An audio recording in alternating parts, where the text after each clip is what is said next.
Hi everyone, welcome back to Art and Life, and this is our third video in the series of art theory where we are going to talk about the history of drawing. Yes, you heard it right.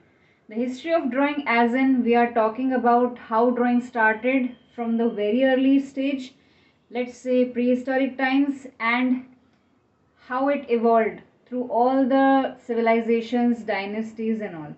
In our previous two videos, we talked about drawing, its definition, and different kind of bases or tools in brief.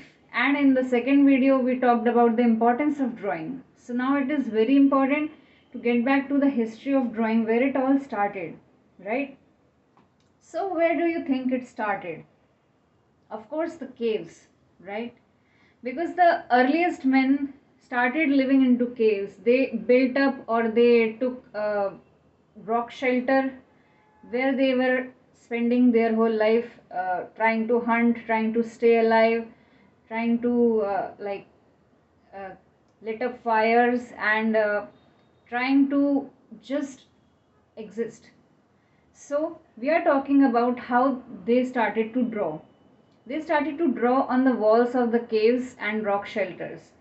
So firstly we will talk about caves, which are Altamira in Spain, Bhimbetka in India of course, and Lesaux in France. So these are the very earliest caves. Even in India, when we talk about Bhimbetka, there are so many pictures of drawings or different kind of deers or different animals which they used to hunt back then.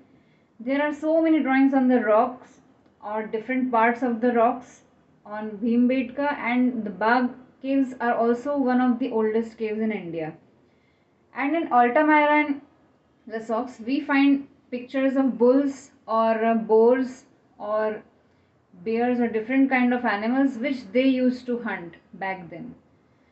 I must say that do visit Bhimbetka. It's near Bhopal, Madhya Pradesh in India, and you will never regret visiting that because it's very good to connect to those ancient structures and those drawings and just figure out or realize how we came, how we evolved. So now getting back to the topic, now there comes civilizations and dynasties. So first civilization all of us know is Indus Valley civilization, and the parallel different civilizations were there existing contemporarily were Mesopotamian Egypt and Mayan civilization, Incas, Aztecs, and many different civilizations which were existing parallelly in these time periods. We are talking about before Christ here. So these civilizations were also using drawings in different kind of structures. They drew for the tombs or uh, for the mapping of their temples or their cave structures or their rock shelters, and they were also making these motifs, drawing these motifs on the pottery or different kind of coins or stamps they were using. If you have studied Indus Valley, you must be knowing about the stamps. Now we are coming back to papyrus, that there was a paper kind of a material, papyrus, which was also developed or invented in Egypt at that time. So the drawing was coming into existence by then. Now as we move to classical era, there are Roman drawings, and Greeks were also drawing anatomies and forms. So Romans also had their hand in drawings, but they were mostly into those architectural drawings, and the Greeks were totally into the human anatomy and forms. Parallelly in India also, we can see that the cavemen are, they were evolving and they were preparing the different sculptures of different sect religions. So we can see that Ajanta, Ellora, and different caves which we visit usually nowadays, they are also having huge sculptures. So before the huge sculptures, there were simple drawings or there were carvings of different religious beliefs or symbols which led to the practice of drawing at that time. Now we are moving to medieval period or to Renaissance period. So mainly the drawings were done for religious works, for different kind of rulers, or there were manuscripts done. In manuscripts they were trying to write different kind of shlokas in India, if we talk about it. Different shloks, different Ved texts or religious symbols were there. So drawing was an integral part of our lives since we were living in the caves to we were coming to the well developed civilizations or dynasties. So as we are moving on, you are seeing that drawing has always been together with us in all of our endeavors, in all of our evolutions, in all the goals of advancement these civilizations took. Now moving towards 14th to 16th century, which we can call as Renaissance. So the drawing became a crucial art education part. Drawing was so important, the importance of drawing increased so high that during the time of Renaissance, the drawing was one of the important part of art education when it was practiced as the very basic part of art education. In India, we can see miniatures and court paintings during that time when there were different schools existing, the miniature schools, the Rajasthani miniature, Pahadi miniature, and Mughals were also there. At that time, the Mughals invasion was parallelly going on. So the Mughal invasions also led to the new style of miniature, that was Mughal miniatures.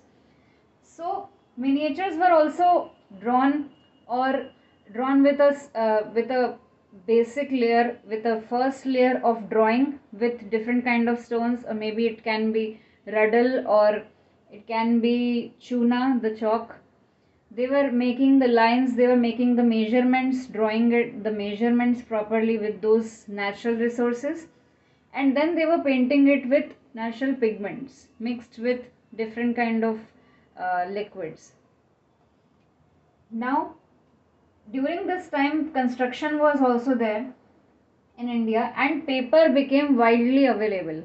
Paper was widely available in most of the parts of the world.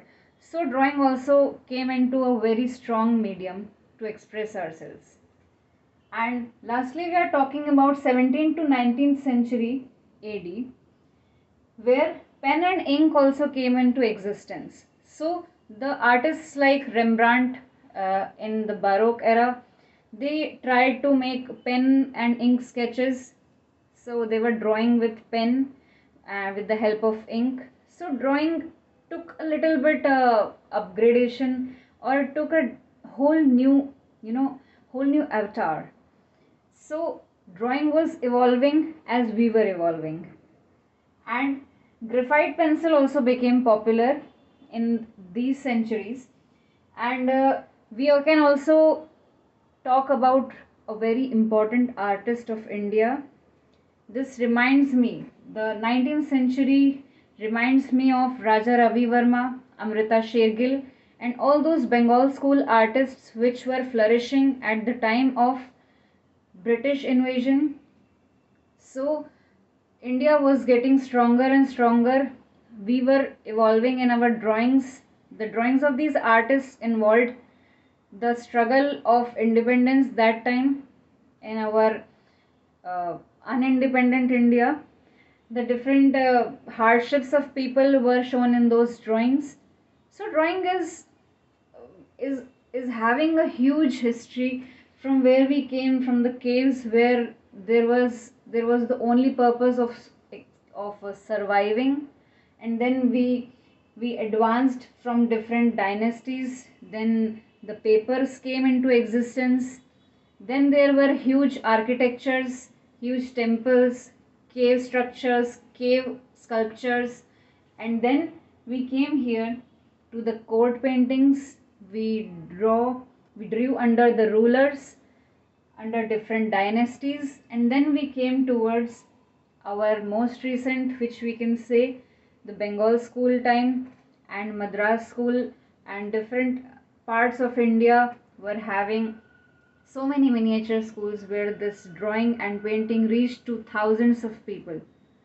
And now, when we talk about today, the contemporary and modern art, drawing has taken a whole new shape, whole new transformed avatar, which we can say that it is going to huge galleries, it is going international from India. People are drawing in graphite, people are drawing in charcoal, ink. So, this was a small video on the history of drawing. I hope it was informative for you.